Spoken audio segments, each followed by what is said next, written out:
Getting ready to bottle my brown ale.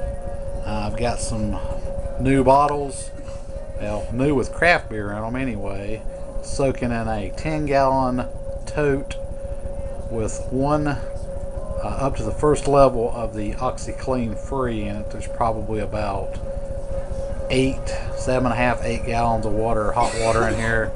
I usually let my bottle soak for 30 minutes, and then a lot of the times the labels will just fall off.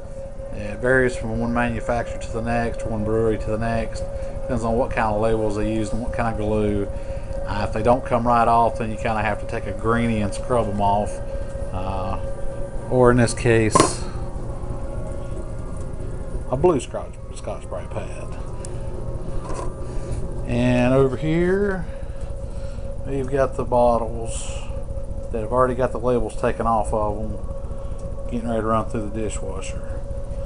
And I've got them in the upper and lower both. And just about got that thing filled up. And this is how I sanitize all my bottles once I've got the labels off of them. I even stick them in that little silverware caddy. I've got room for a few more. Let's see, it's right there. Then I've got some bombers in there with labels on them that are getting ready to come off. And then they'll be going in here, and this thing will be going through the hot cycle. And then these bottles will be getting my Imperial Brown Ale put in them, which I've been putting off now for about 3 weeks. But that'll be bottled up and ready to drink here. Yeah, that's pretty much it on that. Here's some labels I printed off. I got the website from B. Meyer, beerlabelizer.com, and that's what it prints off if you do them 4 at a time on your inkjet at home. And I played around with it, made them a little bit smaller, and instead of getting 4 on a sheet, I got 12 on a sheet, which will better fit the 12-ounce bottles. Shrunk them down on paint, and then put them all on one page and printed them off. And these are just like the ones that she used, except for they're in black and white instead of color. Getting ready to bottle my brown ale. Got everything sanitized, bottling bucket, rack and cane, hose. Got all my caps, ran my bottles to the dishwasher last night. Got my priming sugar. I'm using brown sugar to prime the bottles with. I do that sometimes, especially on this brown ale, so that'll give it, help lend some more flavor to it. Basically, just put usually use about 1 ounce per gallon. That's to a boil now. I'm just going to cut it off. Once this comes up to a boil, you just want to stir it real good. Stir it when you put it in. Keep stirring it, mix it up real good. Let it come up to a boil. And then you throw the lid on it,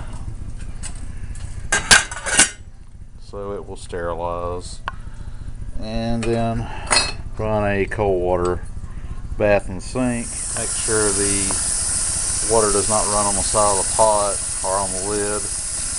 And just fill it up about halfway up the side of the pot. Turn it off. Set the timer for about 5 minutes.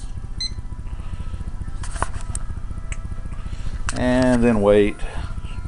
Drain it out. Do it again. You'll do it about 3 times, and it'll bring it down to temperature around 80, 85, 90 degrees, where you can go ahead and put it in the when you rack the beer over into your bottling bucket, you can just pour it in there, and then when it siphons over, it will mix itself up. And here's the brown ale getting racked over.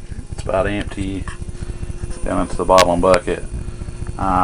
Fermented out to final gravity was 1.014. The original gravity was 1.071.